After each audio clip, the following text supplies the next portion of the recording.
నమస్కారం. ధర్మో రక్షతి రక్షితః. ధర్మాన్ని రక్షిస్తే ధర్మం మనల్ని రక్షిస్తుంది. అనునిత్యం ఆధ్యాత్మిక దీప్తిని ప్రసారింపజేసే ధర్మ సందేహాలు కార్యక్రమానికి సాదర స్వాగతం. నిత్య జీవితంలో మనం ఎన్నో రకాల ధర్మాల్ని ఆచరిస్తూ ఉంటాం. ఏదో ఒక సందర్భంలో సందేహాలు కలుగుతూ ఉంటాయి, సహజమే. ప్రేక్షకులకు కలిగిన అనేక సందేహాలకు శాస్త్రీయ సమాధానాలు అందించడానికి మనతో పాటు ఉన్నారు ప్రముఖ ఆధ్యాత్మిక యాత్రికులు డాక్టర్ కాకునూరి సూర్యనారాయణ మూర్తి గారు. వారితో మాట్లాడి మరిన్ని విషయాలను తెలుసుకుందాం. నమస్కారం అండి. నమస్కారం అమ్మా. మొదటి ఉత్తరాన్ని చూద్దామండి. అలాగే. బెంగళూరు నుంచి సుదర్శన్ రాస్తున్నారు. శుభకార్యాల సమయంలో భర్తకు భార్య ఎడమ వైపునే ఎందుకు కూర్చోవాలి తెలియజేయగలరు అంటూ రాస్తున్నారు. శుభకార్యాలలో కానీ ఇంకా ఎప్పుడైనా ఏ విధమైనటువంటి ధర్మకార్యాలు నిర్వహిస్తున్నప్పుడు కూడా భార్య భర్తకు ఎడమ వైపునే కూర్చుంటుంది. ఇది యజుర్వేద సంప్రదాయం. సంప్రదాయంలో ఋగ్వేదీయుల సంప్రదాయంలో కొన్ని ధర్మకార్యాలు ఆచరించే సమయంలో భార్య భర్తకు కుడివైపున కూర్చోవాలి. యజుర్వేద సంప్రదాయంలో కూడా పిల్లవానికి నామకరణం చేసే సమయంలో అంతవరకు ఎడమవైపున కూర్చున్న భార్య ఆ నామకరణం చేసే సమయంలో తన కుమారుడిని భర్తకు అందించి తాను కుడివైపుకు వచ్చి కూర్చుంటుంది. అంగాదంగాత్ సంభవసి హృదయాదధిజాయసే ఆత్మా వై పుత్రనామాసి సజీవ శరదశ్చతం అనే వాక్యాలు చెబుతూ ఆ నిమిషంలో ఆ పిల్లవాడిని తస్య మూర్ధన్యవఘ్రాణం అని చెప్పి ఆ తండ్రి ఆ శిశువు యొక్క శిరస్సుని వాసన చూస్తాడు. ఈ ఉదాహరణ ఎందుకు చెబుతున్నాను అంటే, ఎల్లప్పుడూ భార్య భర్తకు ఎడమవైపునే కూర్చుంటుంది అనడానికి వీల్లేదు. ఆచరించేటటువంటి క్రియాకలాపాన్ని అనుసరించి ఆవిడ ఎడమ కుడి ఈ విధంగా మారుతూ ఉంటుంది. సవ్యాపసవ్య మార్గస్థ అంటూ అమ్మవారి నామాల్లో కూడా చెప్పుకుంటూ ఉంటామే. నిజానికి భర్త ఇటువైపు భార్య అటువైపు ఇలాగా మనకు కనిపిస్తే దక్షిణ దిగ్భాగంలో భర్త ఎత్తుగా కనిపిస్తాడు, ఉత్తర దిగ్భాగంలో ఉండే భార్య తక్కువగా కనిపిస్తుంది. నీరు పల్లంలాగా దక్షిణం ఎప్పుడూ కూడా ఎత్తులో ఉండాలి. ఇది వాస్తవమైనటువంటి ఒక ఆలోచన. ఇంకొకటి ఏమిటి అంటే, మానవ దేహంలో కుడి భాగాన్ని ఎడమ నియంత్రిస్తుండగా ఎడమ భాగాన్ని కుడి భాగం నియంత్రిస్తుంటుంది. మెదడులో కూడా అలాగా ఈ వైపున ఉండేటటువంటి భార్య ఏ పని మనం చేస్తున్నా కూడా, ఏం చేసినా కూడా కుడి చేత్తో కదండి చేస్తాం మనం.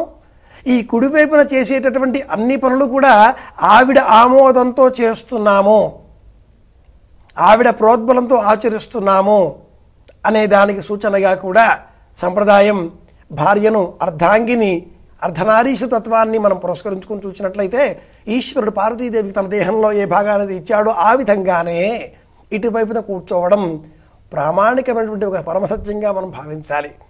ఇంతటి సూక్ష్మమైనటువంటి విచారణ చేసిన సంస్కృతి ప్రపంచంలో ఒకే ఒక సంస్కృతి, అది భారతీయ సంస్కృతి, అది హైందవ సంస్కృతి అని గుర్తుపెట్టుకోవాలి. ఇందుకోసమే కూర్చోవాలి. అయితే కుడివైపు ఉంటే సోదర సమానురాలు అని కూడా అంటూ ఉంటారు కదా, ఎందుకండి? కుడివైపున కూర్చోవడంలో కూడా కుమారుడు ఇటువైపు కూర్చుంటాడు, భార్య ఇటువైపు కూర్చుంటుంది. ఈ భాగాన్ని ఎడమ వైపు మనకెప్పుడు కూడా లక్ష్మణ స్వామి వారు ఎడమ భాగంలాగా వామ భాగంలాగా పనిచేస్తూ ఉంటాడు.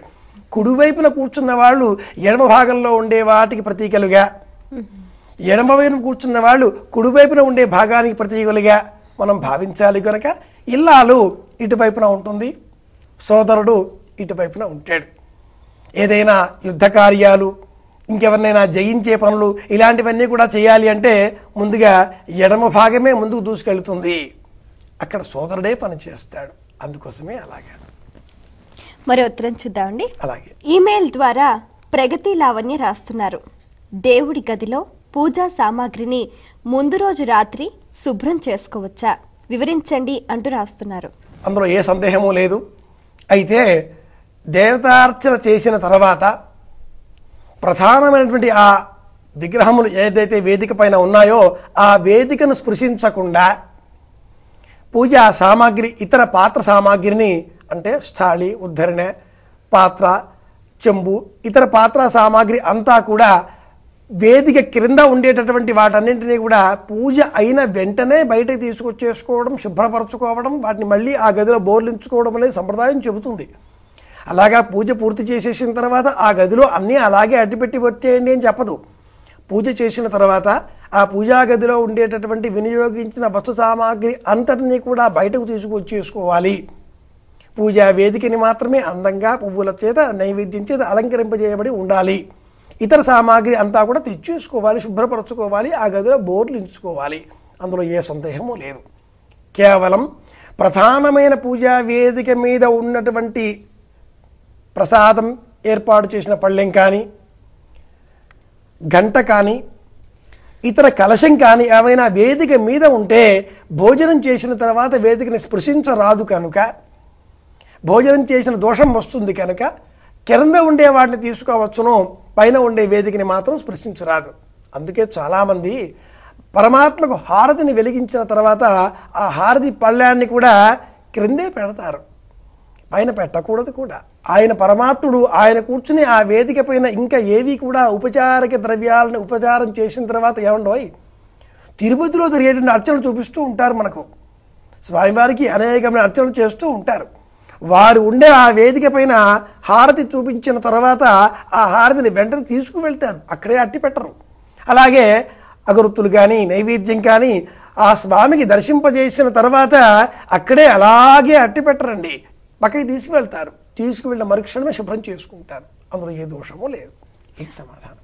అయితే రాత్రి వేళ శుభ్రం చేసినా కూడా వాళ్ళు మళ్ళీ నూతన వస్త్రాలు కానీ అంటే ఫ్రెష్ అలాంటివి బట్టలే ధరించాలంటారు. ఉదయం పూట అంటే భోజనం చేసిన తర్వాత రాత్రి వేళ ప్రశాంతంగా తీసుకోవచ్చు కదా అని మీరు అడుగుతున్నారు. నిజానికి నేను చెబుతున్న సమాధానం ఏమిటి అంటే పూజ చేసిన వెంటనే ఆ సామాగ్రి అంతటిని బయటికి తెచ్చేసుకొని పూజా గది తలుపులను మూసివేయాలి. రాత్రి వేళన మళ్ళీ భోజనం చేసే కంటే పూర్వం వేసుకున్నటువంటి దుస్తులన్నింటినీ కూడా మార్చుకొని కొత్తగా ఉతికిన శుభ్రమైన వస్త్రాలను ధరించి పూజా గది తలుపులను తెరచి స్వామికి నమస్కరించి దీపాన్ని మాత్రం వెలిగించి, అగరొత్తిని దీపాలని మాత్రమే వెలిగించి నమస్కరించి మళ్ళీ యథాప్రకారంగా అర్చన చేసే అవకాశం ఉండి శ్రద్ధ ఉన్నటువంటి వాళ్ళు అర్చన చేస్తారు, నైవేద్యము పెడతారు. ఇదంతా కూడా శ్రద్ధతో ఏర్పడినటువంటి అంశం. ఎప్పుడు పూజ చేసినా వెనువెంటనే తెచ్చేయాలి బయటికి. ఆ సమయంలో ఒకవేళ రాత్రిపూట మళ్ళీ మన నైవేద్యాలు అవి పెట్టడం లేదండి, కేవలం దీపాలు వెలిగించేసుకుని అంతా తెచ్చేసుకుంటాము అంటే మటుకు ప్రధాన వేదికని ముట్టుకోకూడదు. మర్నాడు ఉదయం స్నానం చేసిన తర్వాత కొత్త చక్కని వస్త్రాలను ధరించి ఈ పాత్రలన్నింటిపైన మళ్ళీ నీటిని చిలకరించి తీసుకోవాలి, యథాప్రకారంగా అలాగే తీసుకునకూడదు. ఇది కూడా ఒక భావన, మడి, శుభ్రత, శుచి అనే పాటింపుకు సంబంధించిన అంశం. మరో ఉత్తరం చూద్దామండి. అలాగే దుబాయ్ నుంచి పద్మజ కుమారి రాస్తున్నారు. విదేశాల్లో ఉన్నవారు నిర్మాల్య పుష్పాలను చెత్తతో పాటు కలపటం తప్పించి మరో ప్రత్యామ్నాయం లేదు, ఇది దోషమే అవుతుందా తెలియచేయగలరు అంటూ రాస్తున్నారు. విదేశాల్లో ఉన్న వాళ్ళు కూడా వాళ్ళ ఇంటిలో ప్రాంగణంలో కుండీలలో మొక్కలు పెంచుకుంటున్నారు. మీరు స్వామివారికి సమర్పించేటటువంటి పువ్వులను ఆ మొక్కలకు వేయవచ్చును, అవి ఎరువుగా మారతాయి. తప్పనిసరిగా వచ్చిన పరిస్థితులలో వాటిని వేరుగా ఒక కాగితపు సంచిలో అట్టిపెట్టుకొని ఎప్పుడైనా మీకు వీలున్నప్పుడు, విదేశాల్లో మాత్రం నదులు లేవానండి, అక్కడ తీసుకువెళ్ళి అక్కడ వేయవచ్చును. వీలైనంత మటుకు ప్రయత్నం చేద్దాం. వీలు కాని పక్షంలో నిర్మాల్యమైనటువంటి పుష్పాలను పరమాత్మ అలంకరింపజేసినటువంటి ఆ పుష్పాలను మనం తీసుకున్న తర్వాత వాటిని చేతిలోనికి తీసుకొని ఒక్కసారిగా వాటిని వాసన పీల్చాలి. వాటిలో ఉండేటటువంటి ఆ పరమాత్మ భావన మనలో ఆరోపితమవుతుంది. పరమాత్మకు అలంకరింపజేసిన ఆ పువ్వులన్నింటినీ కూడా చేతిలోని తీసుకున్న తర్వాత అంటూ ఇలాగా ఆఘ్రాణింపజేసుకుని అటుపిమ్మట ఆ పుష్పాలను శిరస్సున ఒక్కసారి పిడికిలలో ఉంచి పెట్టుకుని ఆ తర్వాత వాటిని విసర్జించాలి. వాటిలో ఉండేటటువంటి ఆ పరమాత్మ భావనని మనం స్వీకరించాం కనుక అవి వట్టి పుష్పాలు అవుతాయి. అయితే పరమాత్మకు అలంకరింపజేసినటువంటి పుష్పాలు కనుక వాటిని అలాగా ఇతర చెత్త లేక పదార్థాలతో కలిపి వేయడం అనేది మన మనసుకు సంబంధించినటువంటి క్లేశము, కష్టాన్ని కలిగించే అంశం కాబట్టి వేయకుండా ఉండే ప్రయత్నం చేయాలి. వీలైన పక్షంలో మీ ఇంటిలో కుండీలు వాటిల్లో పరమాత్మకు సమర్పించినటువంటి పుష్పాలను అందులో వేయండి. పెద్ద పెద్ద పూలదండలు ఇవన్నీ కూడా అలంకరింపజేసినట్లయితే వాటిని మరి ఇంకేం చేస్తాం? మీ సమీపంలో ఉండే నదిలో వేసే ప్రయత్నం చెయ్యండి. లేని పక్షంలో మీ ప్రాంగణంలో ఏదైనా మట్టి స్థలం ఏదైనా లభించినట్లయితే కాసింత గుంత తవ్వి అందులో వేసి పూడ్చిపెట్టవచ్చును. ఇలా కూడా చేయవచ్చును. ఏ రోజుకు ఆ రోజు కాకుండా ఒక నెల రోజులు, 20 రోజులు, 15 రోజులు మీ ఓపికను అనుసరించి ఈ నిత్యమూ నిర్మాల్యంగా వచ్చిన పువ్వులను ఒక పేపర్ కాగితంలో సేకరించుకొని అటు పిమ్మట వాటిని ఈ విధంగా ప్రకృతిలో లీనం చేసే విధంగా మనం ఏర్పాటు చేసుకోవచ్చు. మరి ఉత్తరం చూద్దామండి. అలాగే ములుగు నుంచి శరత్ రాస్తున్నారు. ఇంట్లో శివలింగం ఏ వైపు ఉంటే మంచిది, తూర్ప పడమర, వివరించండి అంటూ రాస్తున్నారు. ఇంట్లో శివలింగం ప్రాచ్యాం స్నానగృహం పయోదధిగృహం వాస్తు ప్రకారంగా మనం ఆలోచించినట్లయితే వంట ఇల్లు ఆగ్నేయంలోనూ వంట ఇంటికి ఉత్తరంలో అంటే ప్రాగ్దిశలో దేవతా స్థలంగాను నిర్ణయిస్తారు. అది కాని పక్షంలో వంట ఇంటి ఆగ్నేయానికి నిరుతి దిగ్భాగంలో లేదా దక్షిణ నిరుతిలో ఉండేటటువంటి ఆ భాగంలో పడక గది కాగా ఈ రెండింటి మధ్యన కూడా దక్షిణ గోడను ఆనుకొని దేవతాగృహాన్ని నిర్మిస్తారు. ఇలాగా ఈ రెండు ప్రాంతాల్లో కూడా ఉన్నప్పుడు పరమేశ్వరుడు తూర్పు దిక్కున ఉంటాడు. అర్చకుడు సాధకుడు పశ్చిమాభిముఖంగా కాకుండా తూర్పు ముఖంతో ఉంటాడు. అంటే ఈశ్వరుడు పడమటి ముఖంతో ఉండగా మనం తూర్పు ముఖంతో కూర్చుంటాం. ఇలాంటి సమయంలో ఆ పరమేశ్వరుడి పానవట్టం ఏమండి, ఈశ్వరునకు ఇటువైపు ముఖము అటువైపు ముఖము అని లేదండి. ఈశ్వరుడు పంచముఖుడు, 5 ముఖాలు ఆయనకు ఉంటాయి. సద్యోజోతము, వామదేవము, తత్పురుషము, అఘోరము, ఈశానము అనబడే పంచముఖములు కలవాడు ఈశ్వరుడు. కనుక అన్ని వైపులా ఉన్నటువంటి ఆ ఈశ్వరుని లింగము ప్రతీకగా భావించి మనం పానవట్టంలో ఉంచి అర్చన చేస్తున్నాం.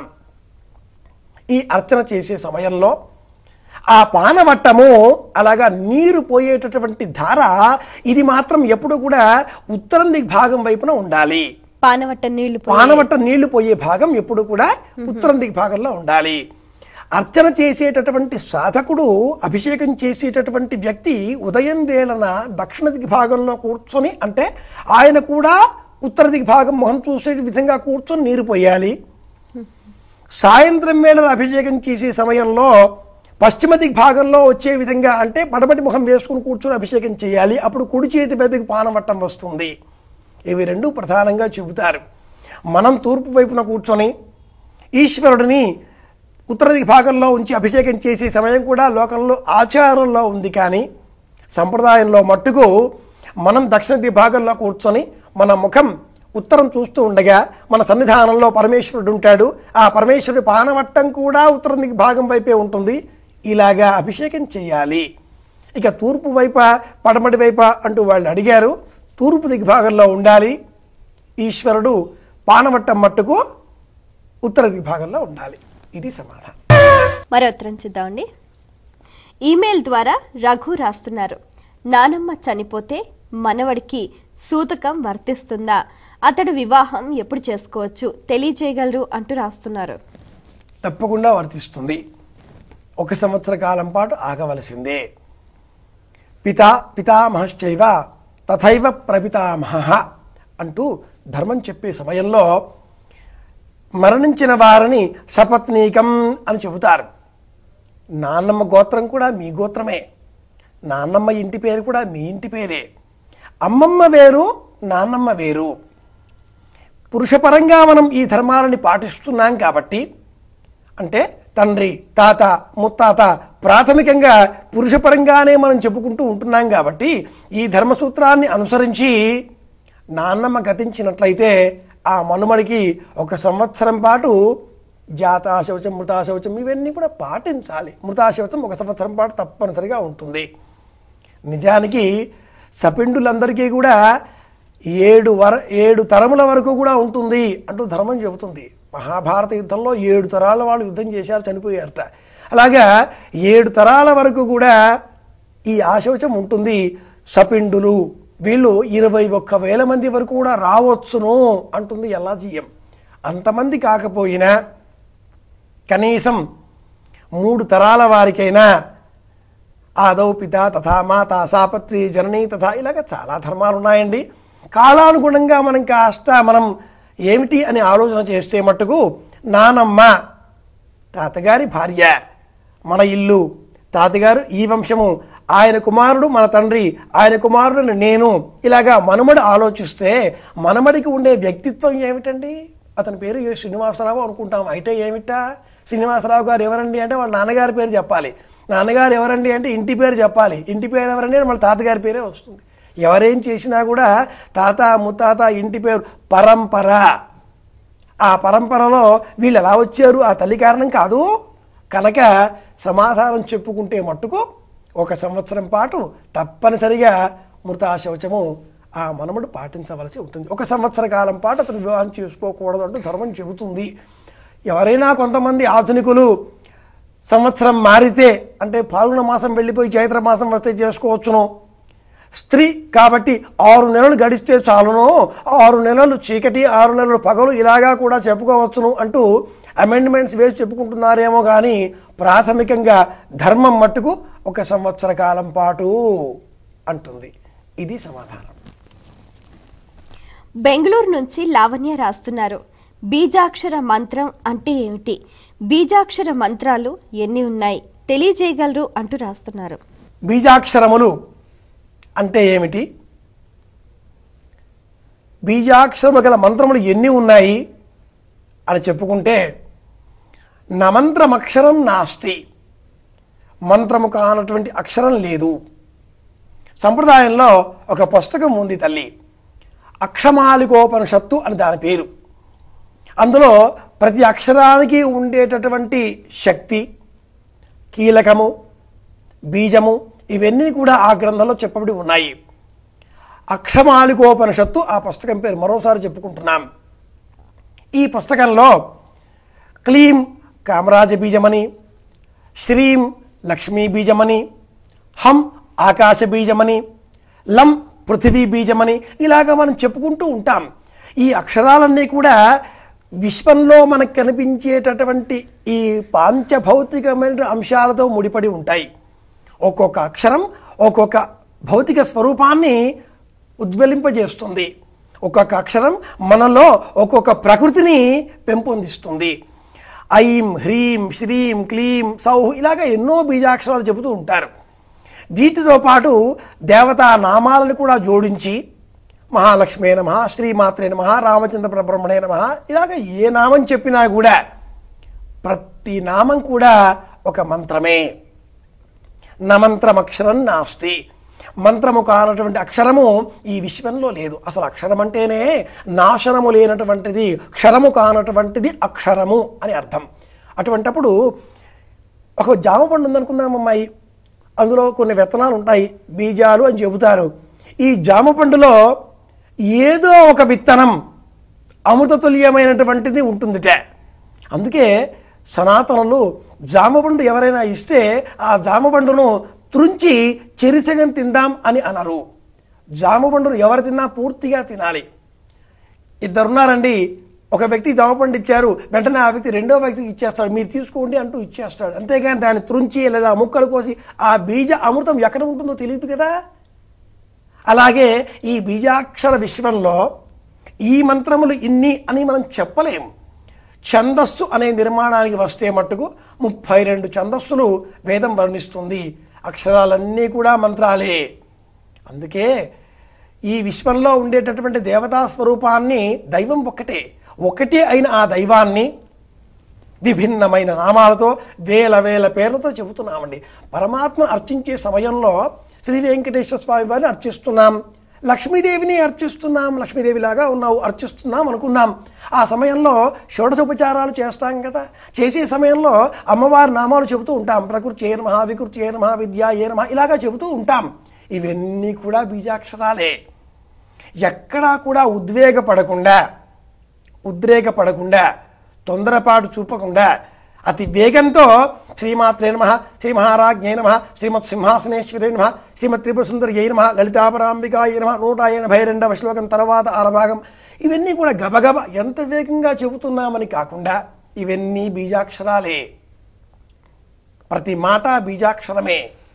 అందుకే సంప్రదాయం ఎప్పుడూ ఎవరిని కూడా ఎక్కువగా మాట్లాడకూడదు అంటూ నిర్దేశిస్తుంది. అర్థం లేకుండా మాట్లాడకూడదు అని చెబుతుంది. మౌనంగా ఉండాలి అని చెబుతుంది. ప్రతి విషయాన్ని కూడా ఆలోచన చేసి, మననం చేసి, సాధన చేసి ఒక్క మాట అంటే ఆ ఒక్క మాట 1000 మాటలతో సమానంగా మనం ప్రవర్తించాలి. ఎప్పుడూ మాట్లాడని వాడు ఒక్క మాట అంటాడు. శ్రీమద్ రామాయణంలో కౌసల్యాదేవి రామచంద్రమూర్తిని అడవులకు పంపాలి అంటూ ఉద్వేగపడుతూ హడావిడి చేస్తూ నారచీరలు తెచ్చి ధరించండి అని చెబితే పాపం ఆ జానకీదేవికి కట్టుకోవడం తెలియదు. జీవితంలో ఏనాడు ఆవిడ పట్టుబట్టలు తప్ప నారచీరలు కట్టింది కాదు. అలా పట్టుకుని చూస్తూ ఉంటుంది. రామచంద్రుడు ఏం చేస్తాడు? ఆయన ఆ బట్టలను తీసుకుని ఆవిడ అందరూ చూస్తూ ఉండగా ఆ చీర మీద నుంచే చుట్టి వేస్తాడు. ఈ దౌర్మార్గ్యం చూచి, ఆ కౌసల్య చేసేటువంటి ఈ పనులు చూచి రామచంద్రమూర్తి కరుణాంతరంగిత ఆ హృదయాన్ని చూచి అందరూ కూడా దుఃఖిస్తూ ఉంటే ఆ దశరథుని మంత్రులలో ఒకడు సిద్ధార్థుడు అనేవాడు మా కౌసల్యమ్మ ఏమమ్మా అంటాడు. ఏనాడు మాట్లాడని సిద్ధార్థుడు ఒక్క మాట అనగానే, ఎప్పుడూ రామాయణం అనగానే సుమంత్రుడు మన జ్ఞాపకం వస్తూ ఉంటాడు. సిద్ధార్థుడు ఒకడున్నాడు. 8 మంత్రులలో ఒకడు ఒకే ఒక మాట అంటాడు. అమ్మా అనగానే అప్పుడు మాట్లాడతాడు దశరథుడు ఆగ్రహంతో. చాలించండి అంటాడు. అమ్మకు ఆ విధంగా నారచీరలు కట్టే అవసరం లేదు, ఇచ్చిన వరం రాముని కోసం మాత్రమే కదా అంటాడు. శాసిస్తాడు, ఆభరణాలు తెప్పిస్తాడు, సీతాదేవి చేత అలంకరింపజేస్తాడు. ఎప్పుడూ మాట్లాడని ఒక వ్యక్తి ఒక మాట మాట్లాడితే ఇంత బలం ఉంటుంది ఆ మాటకు. కనుక వాళ్ళు అడిగినట్లుగా అన్ని అక్షరాలు మంత్రాలే, అన్నింటినీ మంత్రాలుగానే భావించాలి. ఈ మంత్రాలుగా మనం స్వీకరించినప్పుడు మట్టుకు గురువు గారి ఉపదేశం మట్టుకు తప్పనిసరి. అలా కాకుండా ఇప్పుడు మాట్లాడినా కూడా మాట్లాడే ప్రతి మాట కూడా మంత్రంలాగా భాషించే విధంగా మనం ప్రవర్తనని మార్చుకోవాలి. ఇది ముఖ్యం. ఇది సమాధానం. అయితే బీజాక్షరాలు ఎప్పుడు పడితే అప్పుడు ఏదంటే సమయ నియమం లేకుండా ఉచ్చరిస్తే కూడా అనర్థాలు జరుగుతాయి అంటారు కదండి. తప్పకుండా అనర్థాలు సంభవిస్తాయి. ఎందుకంటే యథేంద్ర శబ్దో స్వయమోపరాధాత్ అంటుంది వేదం కూడా. అక్షరాన్ని ఉచ్చరించే సమయంలో ఇంద్రుణ్ణి జయించేటటువంటి కుమారుడు నాకు కలగాలి అనే ఉద్దేశ్యంతో అతడు హోమం చేస్తే, యజ్ఞం చేస్తే పుట్టినటువంటి వాడు ఇంద్రుని చేత చంపబడేవాడుగా పుట్టాడు. ఎందుకని అంటే ఆయన ఉచ్చరించే సమయంలో దోషం దొర్లింది కాబట్టి. అలాగే నియమంతో కాడు, ఎప్పుడూ కూడా మాట్లాడే ప్రతి మాట ఒక నియమము. ఉదయం, మధ్యాహ్నం, సాయంత్రం నియమాన్ని పాటించాలి. ఇది సమాధానం. చాలా సంతోషం అండి. మీ అమూల్యమైన సమయాన్ని వెచ్చించి మా ప్రేక్షకుల సందేహాలకు శాస్త్రీయ సమాధానాలు అందించినందుకు ధన్యవాదాలు. కృష్ణార్పణం. చూశారు కదండి, ఇది ఇవాల్టి ధర్మ సందేహాలు కార్యక్రమం. మీకు కూడా ఏమైనా ఆధ్యాత్మిక ధర్మ సందేహాలు కలిగితే మా ఈ కార్యక్రమానికి మీ సందేహాల్ని క్లుప్తంగా, సూటిగా, స్పష్టంగా పోస్ట్ కార్డుపై ఈమెయిల్ ద్వారా పంపించండి. మా చిరునామా ధర్మ సందేహాలు, కేర్ ఆఫ్ భక్తి TV, road number 92, Jubilee hills, Hyderabad 5,96,000. మా ఈమెయిల్ ఐడి bhaktihyd@gmail.com. రేపటి ధర్మ సందేహాలు కార్యక్రమంలో మళ్ళీ కలుసుకుందాం. అంతవరకు సెలవు.